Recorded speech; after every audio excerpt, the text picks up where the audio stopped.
Can I climb you? You may. Can I build a nest in you? You may. Can I pee on you? You may. As defined in the Merriam-Webster dictionary, find oneself is defined as to learn what one truly values and wants in life.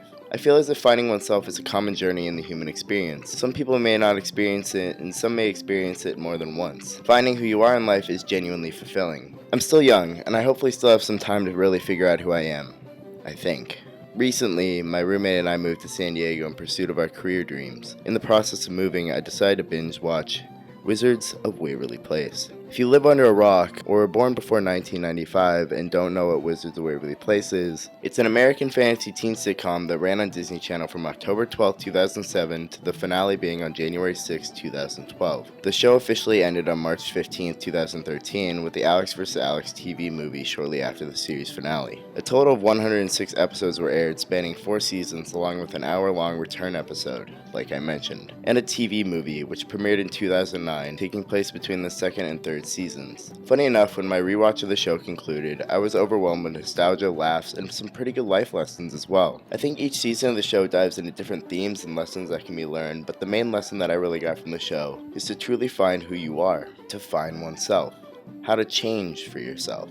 I just started my YouTube journey recently, releasing my first video about a month ago at this point. While watching Wizards, it was the first show I went into in the mindset of making a video about it at some point, taking notes during my rewatch. When I was nearing the conclusion of the show, another YouTuber by the name of K.N. Carlisle released his own Wizards video, and a second part shortly after. His videos have about 9.5 hours worth of content between the two parts, so I just wanted to shout him out before I really get into this video. I'm a huge fan, so please go check out his videos. If I say anything similar to him, it's mere coincidence. I still haven't seen them yet. I literally, his videos came out when I was like in the middle of like the second to last episode, the one where they're time traveling, but I love his lab rats videos. Anyways, back to what I was saying. Taking notes and going super in depth about the show like I hadn't with any other before was a nice and refreshing experience. It was a show I remember fondly as a kid, but in my rewatch I realized I didn't remember as many things as I thought I did. There was also many things that I did remember that suddenly made sense in the rewatch as well, but I want to talk about the show.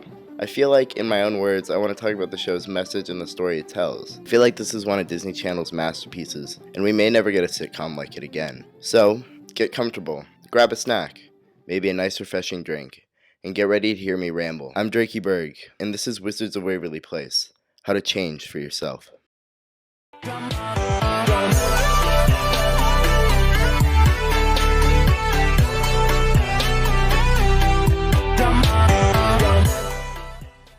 To give a bit of background, Disney executives first became aware of Selena Gomez at an open casting call in Texas when she was at the age of 12. She would eventually appear on guest roles such as The Suite Life of Zack and Cody. Disney eventually saw potential in her and wanted her to star in her own full series. She filmed 2 separate pilots for the network, one called Arwen, which was a spin-off of The Suite Life of Zack and Cody, and another called Stevie Sanchez, which was a spin-off of Lizzie McGuire. Neither of these shows got greenlit, but she was ultimately cast in a new sitcom later on. Todd J. Greenwald began developing a new show after working as a writer and consulting producer during the first season of Hannah Montana.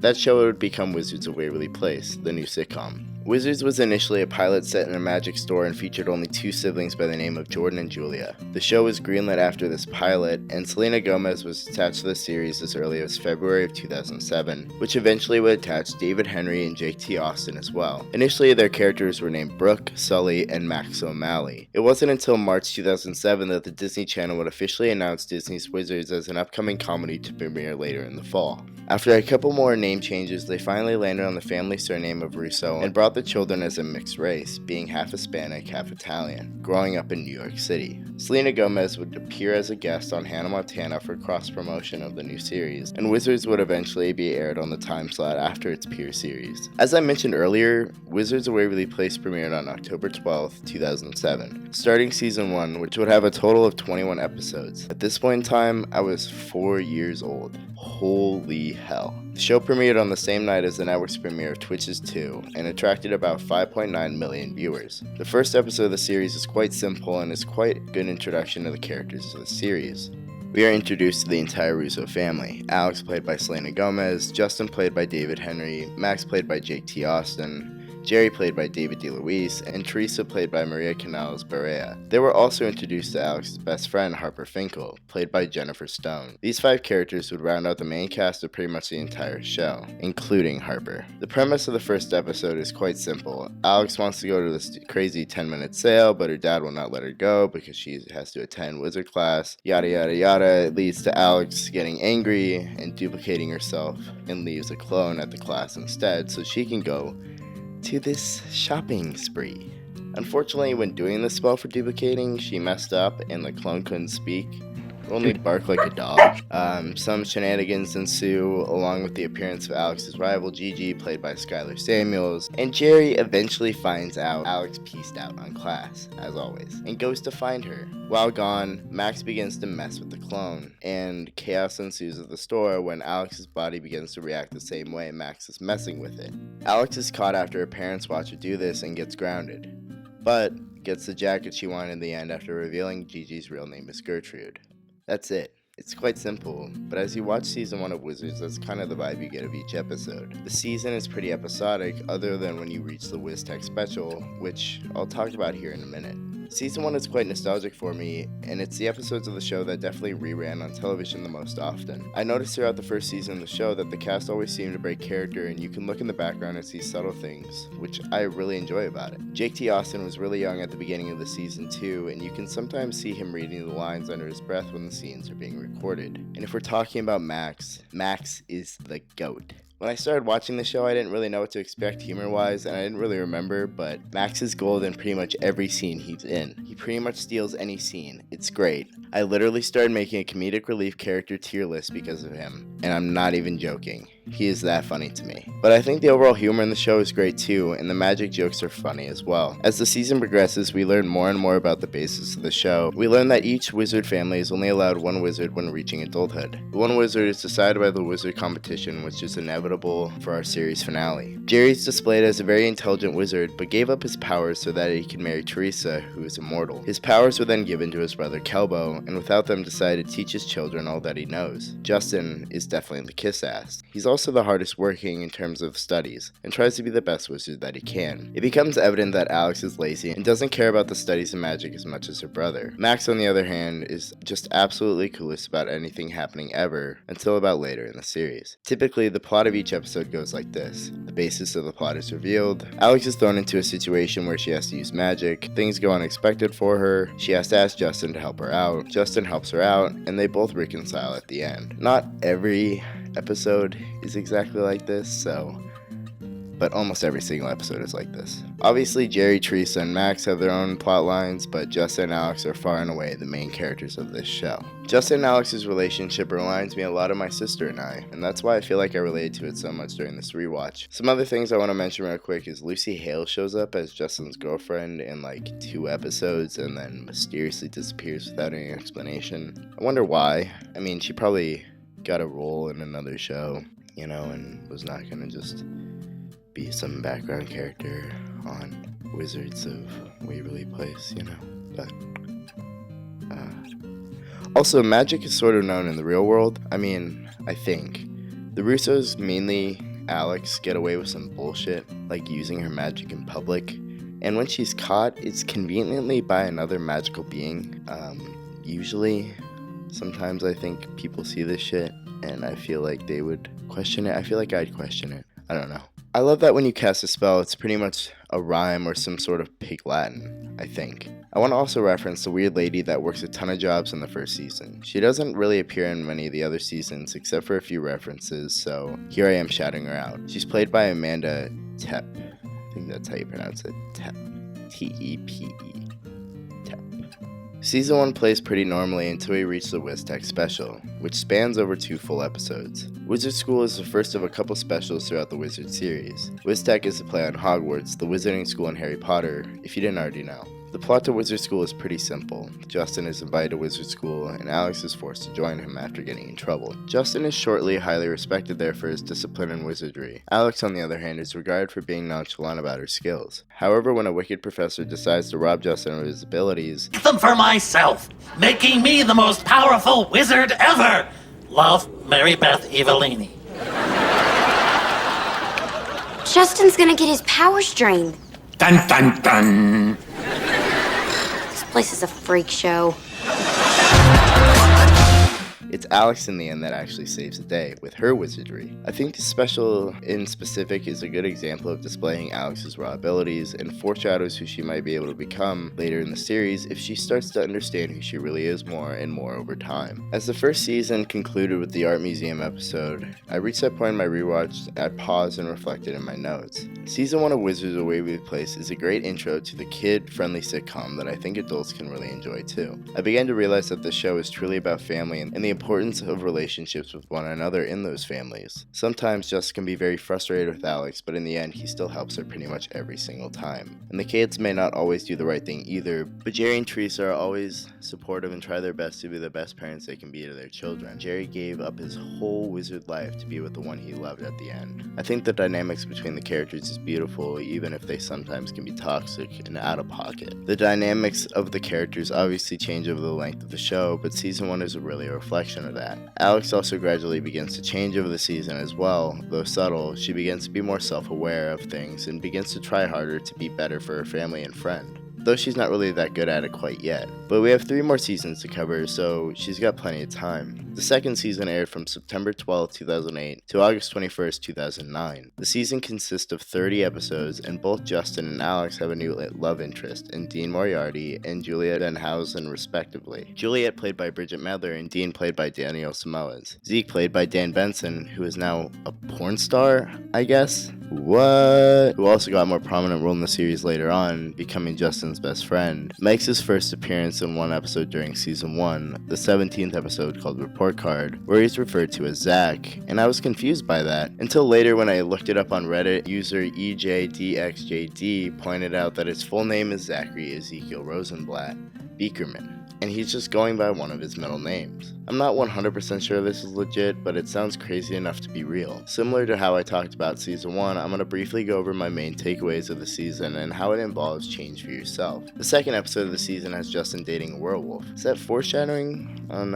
what's to come later on? Again, Max just blows me away with his performance. He just cracks me up. He was the highlight again of this season for me. The second part of Wistek occurs in the season as well, following Ronald Longcave Jr. and Sr. trying to take over the school. When Alex and Justin of course have to save the day once again. They have to be famous in the wizard world, right? Crumbs also has a great fourth wall break in this episode. Except how to buy WizWorld products. Well, WizWorld products are high quality and affordable. Hi. This professor has been brought to you by WizWorld Industries. What was that?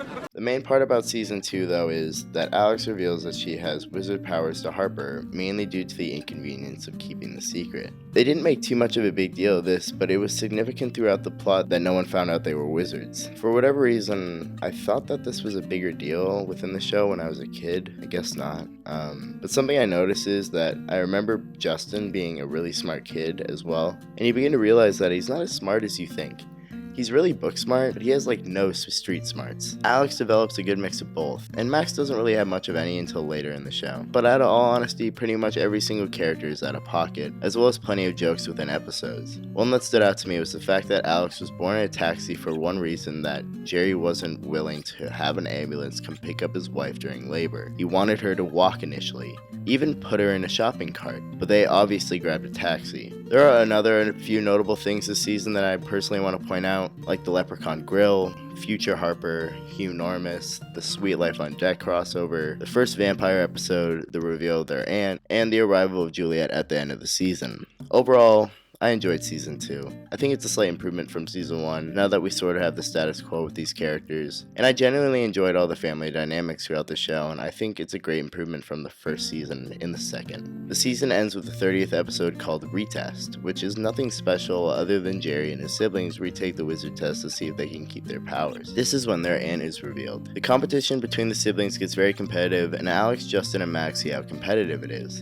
They realize that the competition may tear their family apart too, and begin to learn to communicate with one another better. Each of the family members truly care for one another, even though they may not show it all the time. The Russo family reminds me a lot of my own family, minus the 3 siblings. I feel like I sit and watch a show and get reminded of home. Family isn't perfect, but they are 100% the people we can truly rely on in our lives. I think that's a great message that the show portrays all throughout. Now, on to the movie.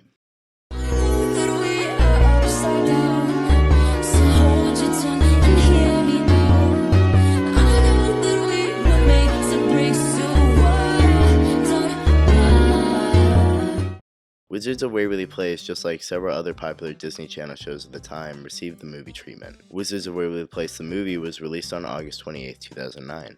Hey, Blake's birthday, and would obviously gain a higher budget and would have a different feel in comparison to what the show is. It becomes apparent almost instantaneously that there's no laugh track, which is a staple for the main show. We are brought to the Waverly substation as we typically are, integrated with the usual Alex crazy scenario. This time she wants to go to a party and decides to use the subway car in the restaurant to get there, obviously using magic. Her parents eventually become aware of this and force her to join them and her brothers on a magic-free vacation to the Caribbean. Alex wasn't initially going to go on this trip, but you know, we learn that the Caribbean is home to some of the most important magical wizard spots in the world. When the family gets there, they encounter a street musician and former wizard named Archie, who tries to get their help in turning his parrot, Giselle, back into a human, by finding what is referred to as the Stone of Dreams. The Stone of Dreams has the power to grant any wish or reverse any spell.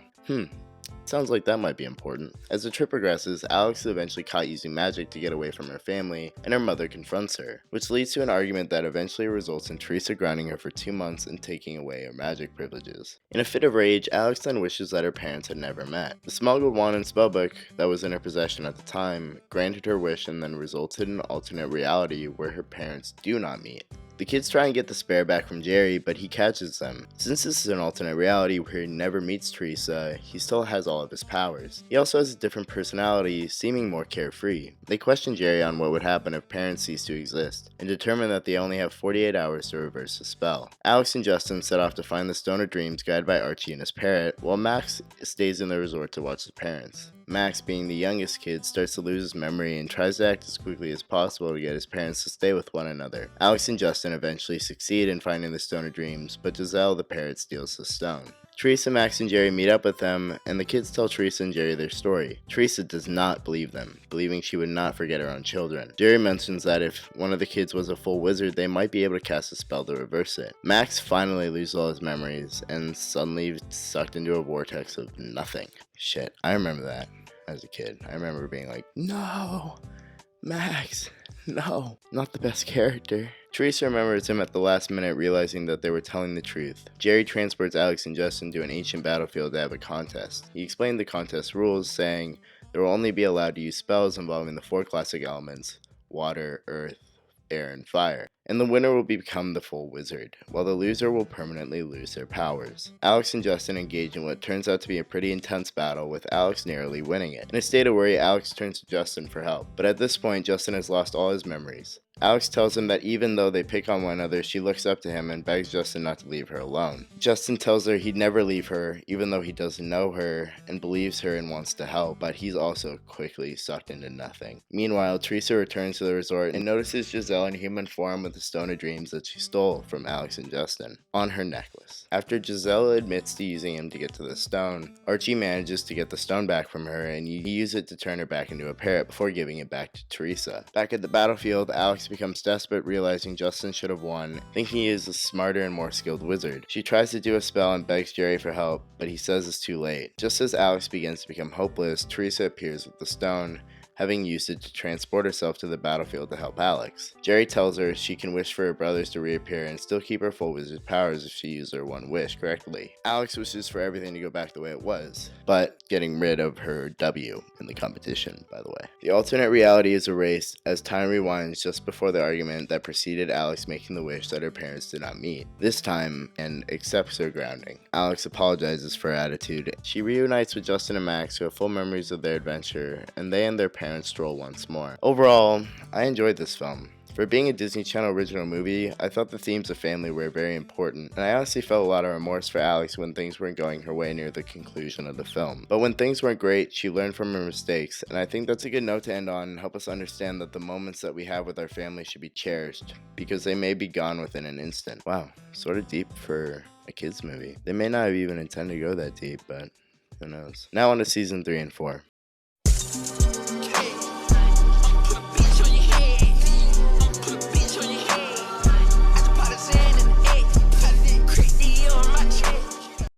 The third season of Wizards would air from October 9th, 2009 until October 15th, 2010. We're immediately given the fact that Justin is now a graduated wizard and no longer needs to take wizard training classes with his siblings. Him and Zeke also graduate high school in this season as well. Justin seems so far ahead that Alex feels like she needs to step up her training skills and gets a little help from Harper, now living with the Russos, I should know. Justin also continues his relationship with the vampire Juliet, who we met at the end of last season, and Alex begins a relationship with Mason, a werewolf she meets in her art class. Sorry, I think you dropped this. No, that's not mine.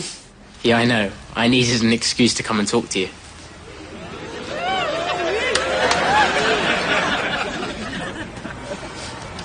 Speaking of school and class, I want to point out that Mr. Larry Tate is the only teacher in like the entire show.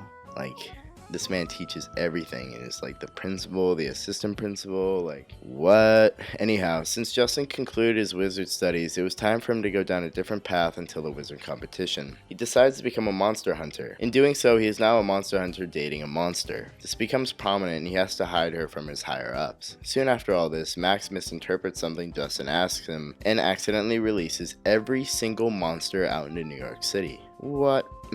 Max. Justin and whatever monster hunters are left have to stop them. One of the monsters, the mummy, is able to manipulate the minds of the living beings with the redness of his eyes and makes them meet every single one of his demands, ultimately becoming his slave. With no other monster hunter to do so, Justin was assigned to hunt down the mummy. Juliet would join him in the endeavor, and that would eventually become a poor choice. Finding the mummy within the museum, Justin and Juliet are eventually trapped within an exhibit. As the night starts to fade and the sun begins to rise, Juliet makes a decision to leave with the mummy so she doesn't die, and Justin's able to survive on his own, the only way that she could be saved. Juliet joins the mummy and becomes a slave, and Justin swears on his life that he'll destroy the mummy and free her if it's the last thing he does. Justin would be heartbroken over this for a little while, but Alex and Harper would eventually help him get out of his hole. Overall, Alex is actually starting to care more, and she's even getting pretty good at magic, and Justin is also starting to believe that she can even do things on her own. Her dynamic with Harper is pretty much the same, and actually reminds me a lot of the one I have with my roommate. Good friendship is displayed most of the time, but sometimes Alex can be a mid-ass friend to Harper,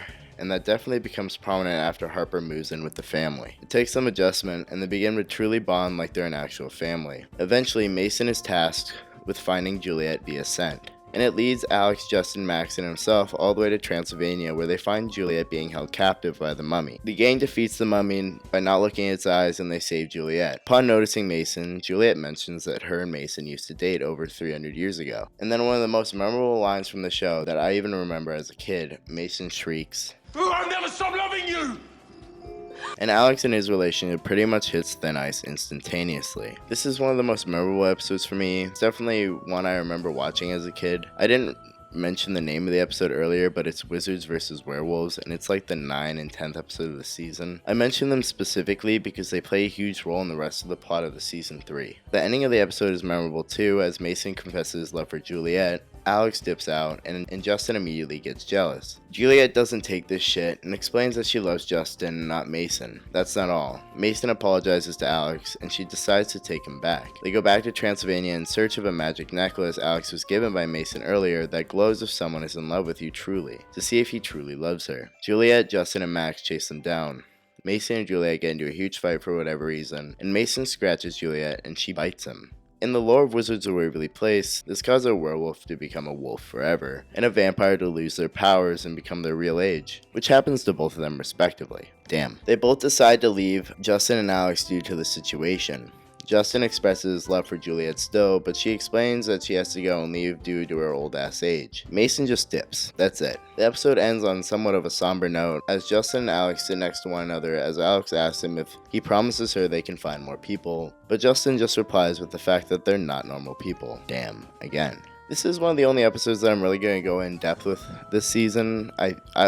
I will with the finale and maybe another episode or two, because the rest of the season is typical Wizards content. An episode I remembered in depth and remembered vividly as a kid though is the Shakira episode, where their Uncle Kevo is actually Shakira disguised using magic. It reminds me a lot of that South Park episode where Randy is Lord, and I think it's pretty funny. There's this other subplot in the season where this girl named Stevie pulls up and becomes Alex's new friend, but she ends up being a wizard and evil and is eventually frozen in stone. Max trips over her and breaks her statue and kills her straight up. But I'm reading her wiki page right now, and I guess she's back together and sent off to an island for some soul rehab or something. I don't remember this, but it could be valid.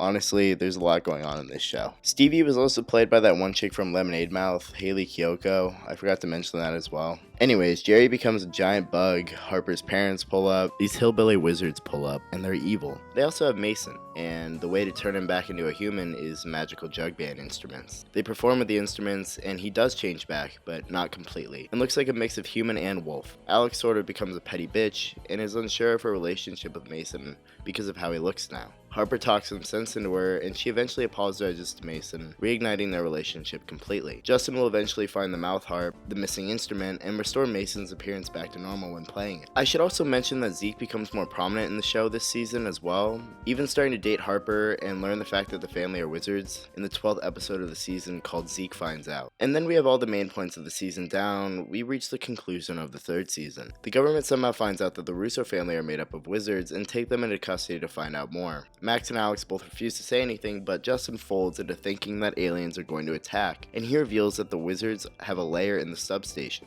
The government goes into the wizard world and arrests several wizards like Professor Crumbs through their door. The Russos escape from the prison and are left making a decision on what they should do. The episode ultimately ends on a cliffhanger, and Alex is determined to reveal to the world that the wizards exist to save the rest of the wizards. Season 4 immediately picks up from the previous episode, and Alex would eventually reveal that wizards are real to the public. When doing so, it's revealed to her that it was all a farce and was a part of the test for the wizard competition. Both her and Justin failed for revealing wizardry to mortals. Their consequence ultimately ends up taking them both down from level 3 for Alex and level 5 for Justin, back down to level 1. Max, also being at level 3, now is solely in the lead of the wizard competition. Man, what a way to start the last season. The 4th and final season of Wizards of Waverly Place would air on Disney Channel from November 12, 2010 to January 6, 2012. Hey, my sister's 6th birthday. One notable difference in season 4 in comparison to all the other seasons is that the theme song is different. Unlike the iconic theme song where Selena Gomez is getting ready for school using magic, it is now just a crystal ball showing clips of each cast member when it's their turn. A change I honestly don't like that much. Anyways, Alex decides to opt out of the wizard competition and give up her powers because she's too far behind. In doing so though, Mason and Alex can't legally date because she's immortal and he's a werewolf. Dean also pulls up randomly after this, and he gets eaten by Mason because of jealousy. Alex, Max, and Justin go into his body using a cow submarine to save him from getting digested. I actually remember this episode from being a kid.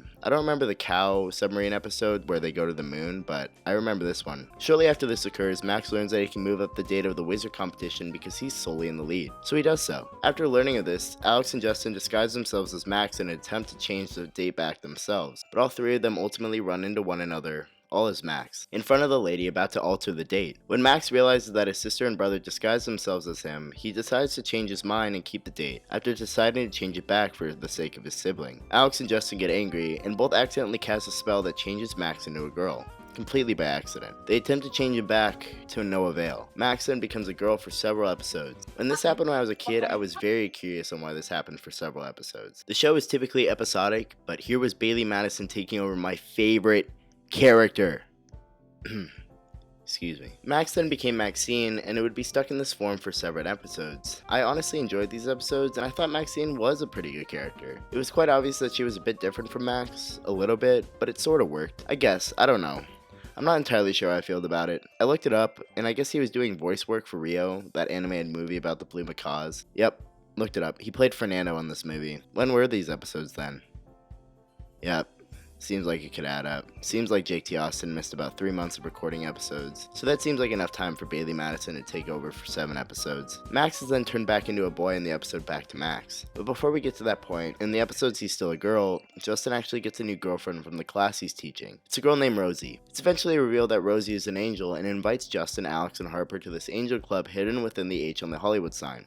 The catch is that you have to actually be an angel to get in. The 3 of them disguise themselves as angels and join Rosie at the club, Max covering for them back at the sub shop with the promise of getting Ozzy Osbourne's Walk of Fame star. They have a dandy time at the club until it's revealed that they aren't angels when they aren't able to fly like the others. Actually, the manager does believe they're angels after some kind of bullshit, but when Ozzy Osbourne's Walk of Fame star grows and hits the ground, everyone panics because they're like, oh, you're angels of darkness, oh. Everyone leaves in a panic. Justin gets pissed at Alex and blames her for all of this shit, which is very common in this show. It's then revealed that Rosie didn't really bail at all, I guess, and shows her sitting next to Justin. Her wings grow, but instead of staying white, they quickly turn to black to indicate that she's actually an angel of darkness. Back in New York, Max covers for them until being entered into a Little Miss Waverly Place pageant and tries to throw them under the bus and try and get out of it, which fails. Max doesn't want this at first, but ultimately decides to perform with no one actually knowing it's him. The episode ends with Harper and Alex back in the substation. Harper questions Alex if Max would be pissed if they didn't get the Walk of Fame star. Alex is about to say something when Max walks in the cowgirl outfit and tells them it gets worse, and their parents then pull in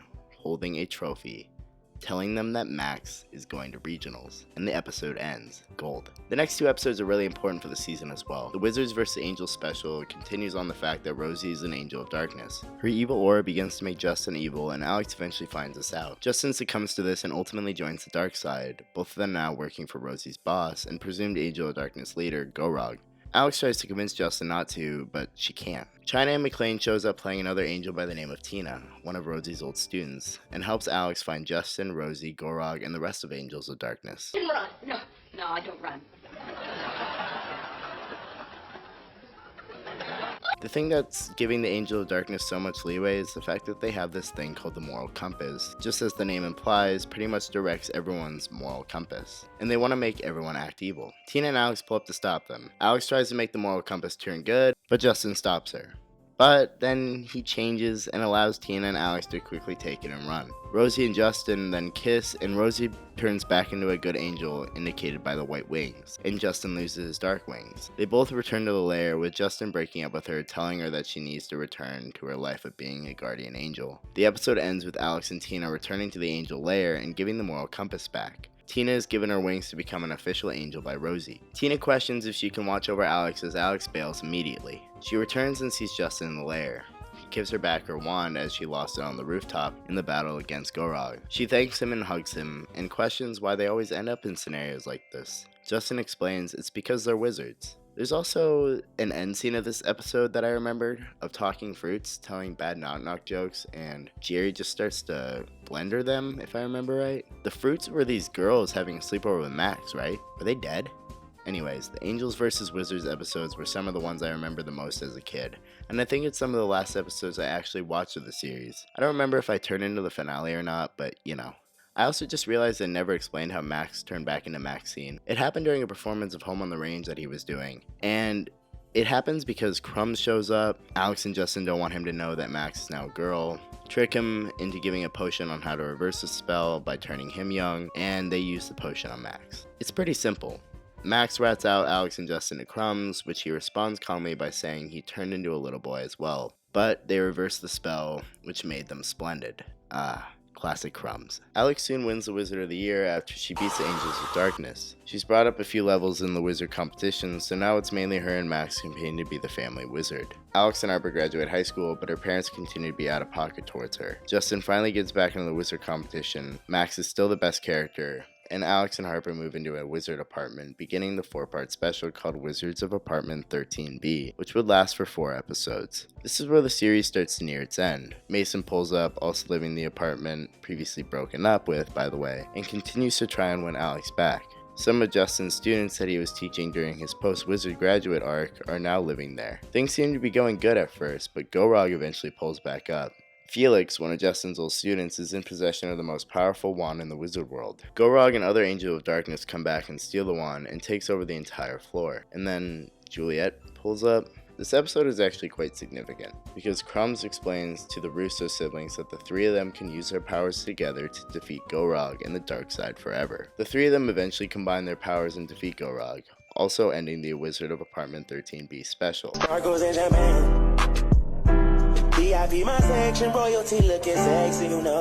Two episodes aired after this before the Wizard competition. There's an episode about time travel which I enjoyed a lot, and I thought it was funny that Max invented the high five. They also just leave Harper in the past, and she just becomes popular in the 50s, which is so interesting. I don't know. The episode after is about Harper becoming Cinderella. It's not that memorable really, it's kind of just an episode about the characters becoming storybook characters, which I remember pretty well actually, and I did enjoy, but now we're at the series finale, at least the original series finale. The 28th and 29th episodes of Season 4 Wizards of Waverly Place and the 109th and 110th respectively aired on my sister's 6th birthday on January 6, 2012. Simply, the first part shows an original wizard competition, and when we're in the middle of the competition, Harper and Zeke are suddenly captured by a griffin, and the three siblings decide to go and save them. In doing so, they come back to the competition at a time. This means that none of them win, and they all lose their powers. Per usual, Max and Justin blame Alex for this, and it takes them a while to warm back up to her, but they all reach an agreement and understand they are still family. Crumbs, as he does, created the griffin attack that took Zeke and Harper in the original competition, explained by Rudy Tooty Tooty.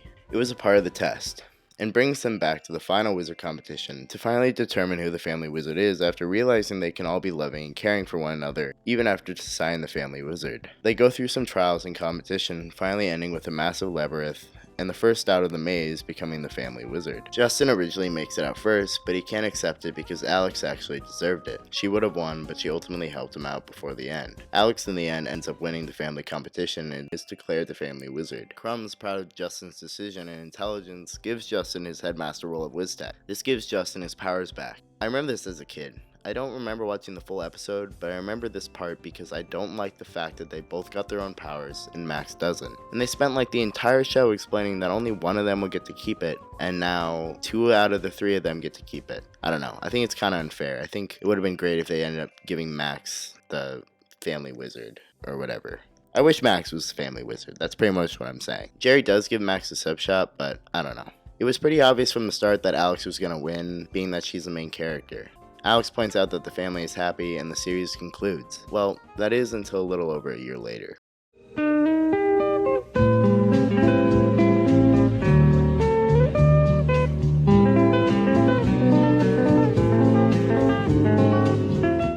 So this part's going to be pretty quick because the Alex vs. Alex mini-movie that happened after the series finale is just like another episode. It's pretty good, you know, I'm just going to talk about it briefly. I'm not going to go super in-depth with the plot and things like that, I'm just going to kind of go over my notes that I had for this movie. The first thing that I want to point out is that it's a year after the end of the show and the family's still kissing Justin's ass. They're planning on throwing him a party, which it's revealed that he's not able to come.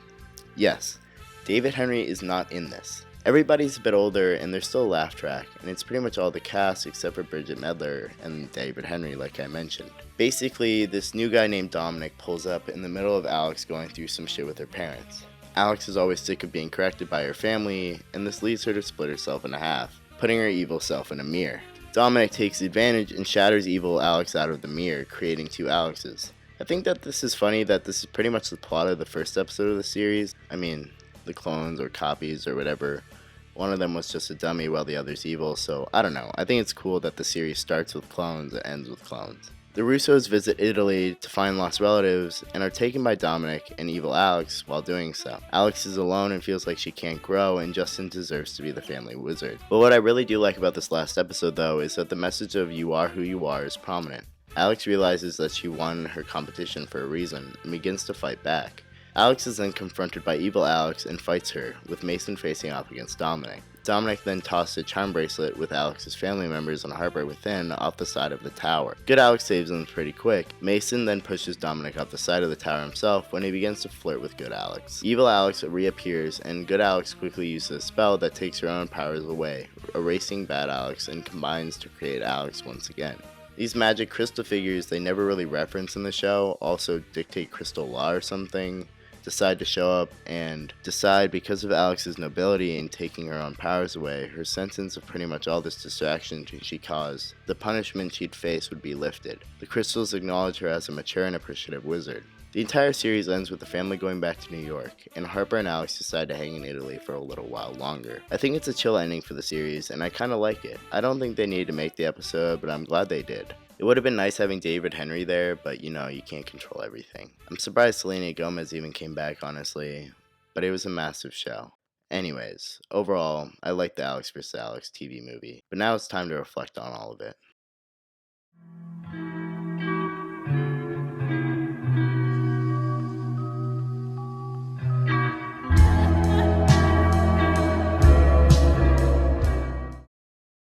In the end, it was refreshing rewatching Wizards of Waverly Place. My life has been changing a lot lately, and I feel like I needed something nostalgic to keep my mind off the constant change. I didn't watch Wizards of Waverly Place religiously as a kid or anything, but I do have a lot of fun memories of old episodes I watched with my sister in our old living room. Like I said in the introduction, it's the first show that I went into thinking I was going to make a video for it. Now, I had no idea Kenyon Carlisle was going to make a video of his own about the show, which I still think you should check out by the way, but I wasn't entirely sure what I wanted to say about it either. The show, arguably being Disney Channel's most popular ever, having 9.8 million tune into the series finale, and even 5.9 tuning in for Alex vs. Alex, there were a lot of things said about it before. When I rewatched it though, I began to realize I related to Alex a lot. I related to Justin and Max too, but I related to Alex a lot in terms of how she began to change over the course of the show. It reminds me a lot of myself, but when I was a little bit younger. I used to be way too immature and I didn't really process the fact that I wanted specific things in my life. Alex is the same way, and is caught in this cycle of being lazy and doesn't try as hard as she should, even though she's super talented and intelligent. She begins to understand this over the course of the show and begins to become her true self. I admire her deeply for that, and I do think that she's a great role model for kids. Some may argue she's not the best role model overall because of the laziness and the ways that she talks and gets out of things, but her change over the show is very respectable. I don't know. The show has taught me a lot about myself lately, even being a Disney Channel sitcom that ended nearly 10 years ago. It makes me miss my family and reminds me about how important family is. At the end of the day, Alex is always making fun of her brother or picking a fight with her mom, but her family will always be there to save her and help her back up. It reminds me of my family. Alex needs to go through a lot of failures to learn how to change and become a successful and mature young person. Though she has her powers, I think we can all learn a thing or two from Alex Russo. Care for your family. Make mistakes. Be okay with having lazy days. And most importantly, change for yourself. Learn what you truly want and value in your life. I just want to say, if you made it this far, thank you so much for watching. If you would interact with this video in any way, whether that's liking, commenting, or subscribing, that would be greatly appreciated. I'm Drakey Berg. Have a good night.